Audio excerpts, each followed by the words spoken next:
Hello everyone, this is Learn the Lingo. My name is Matthew, and welcome back to our series in which we are learning how to read Hebrew. Today, we are going to do a review of the lessons 6 through 10 of this series. These are the letters we've learned in the past 5 lessons. This is the letter tet, which makes the t sound. Then we have the letter yud, which makes a y consonant sound. This is the letter kaf, which makes 2 sounds, which we'll see in just a bit. Then we have the letter lamed, which makes the l sound, the letter mem, which says and finally the letter nun, which makes the n sound.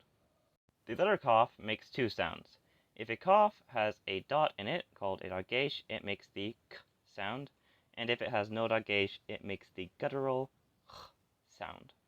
The letters kaf, mem, and nun have what are called final forms, which is how they look at the end of a word. This is the final form of kaf, and of mem, and of nun. Notice how final kaf and final nun go below the line of writing. Even though the regular form and final form of a letter look different, they are still the same letter and still make the same sound.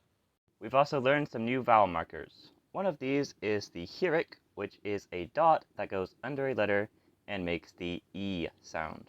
We've also learned the tsere, which is 2 dots that go under a letter and which makes the A sound. With both of these vowel markers, a yud can come after the letter they are under, and this yud will not make its y consonant sound, but instead will be silent and represent these vowel sounds. Now, if a yud comes after a tsere or a hirik, it does not change their sound. But if a yud comes after an a vowel, an o vowel, or an u vowel, it will change their sounds, and together they will make a compound vowel sound. In the case of an a vowel, like a patah or a qamats, if a yud comes after one of those vowels, they will make a compound I vowel sound, I.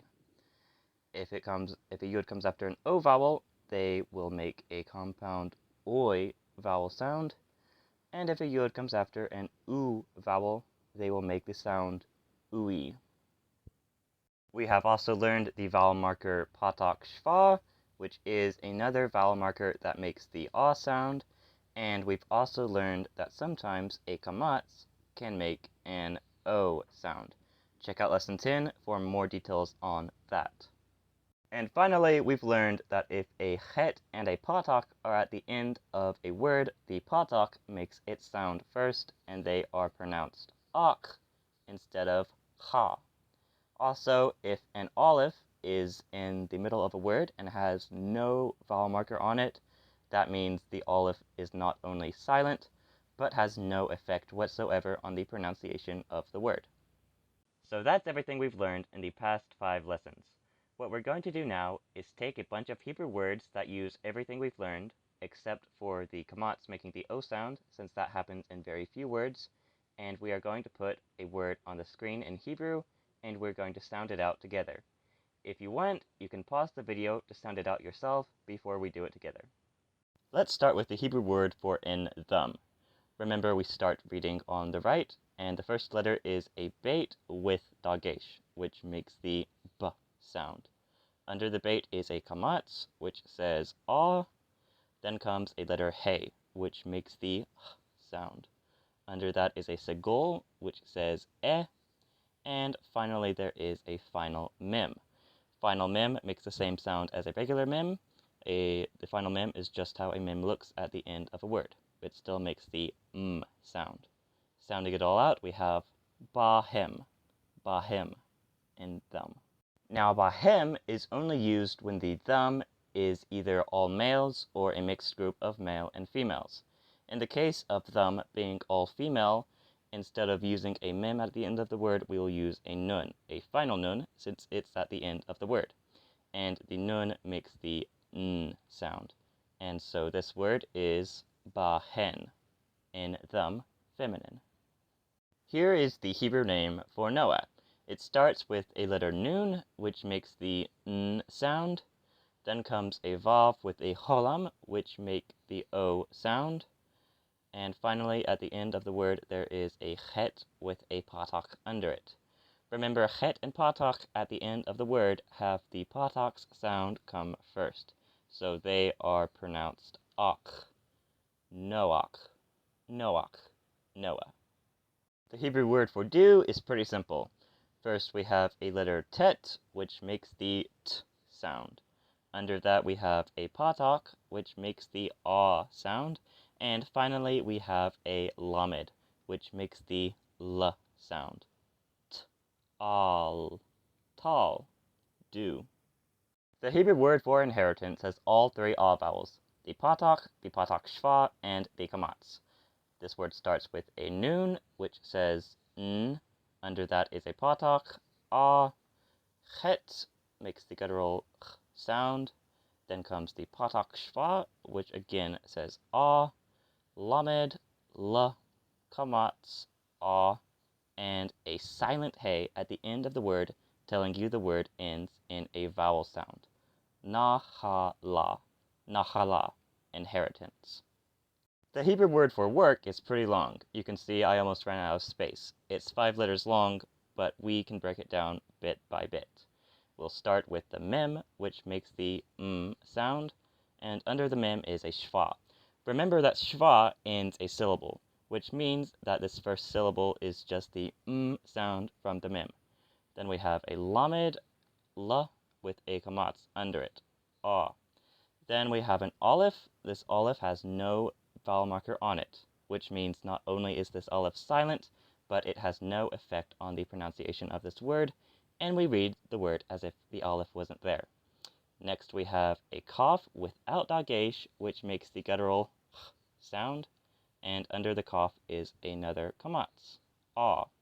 And finally we have a hey at the end. The hey is silent. It's only there to tell you that the word ends in a vowel sound. Let's sound it all out. Ma-la-ha, malacha, work. Now let's read this word, which means pain. It starts with a kaf with dagesh, which makes the k sound. Under this kaf is a shva, which means this syllable is over and just makes the k sound. Then we have a silent aleph with a tsere under it. The tsere makes the a sound, and the word ends with a bait without dagesh, which says v. So, the first syllable of this word is just k, and the second syllable is ave. Ka'ave, ka'ave, pain. Notice how this aleph, though silent, does change the pronunciation of this word, because without the aleph, we could not have the shva and the tsere right together. This is the Hebrew word for how. It starts with a silent aleph, which has a tsere under it, which makes the a sound, and after the aleph is a yud. This yud is representing the tsere's a sound, which means the yud does not make its ya consonant sound. And at the end of the word is a final kaf without dagesh, which makes a guttural ch sound. This final kaf does have a shva, because when a kaf is at the end of a word, it must always have either a shva or a qamats. Since this word does not end in an ah sound, the final kaf must have a shva. Ache, ache, how. Next up here is the Hebrew word for word. It starts with a mem, which makes the sound. Under this mem is a hirik, which says e, and after the mem is a yud, which represents the hirik's e sound. Then we have a lamed, which makes the l sound, and under that is a qamats, which says ah, and the hey at the end of the word is also silent to represent the qamats's ah sound at the end of the word.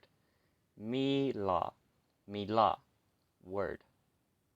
The Hebrew word for subscription has a vav with shuruk followed by a yud.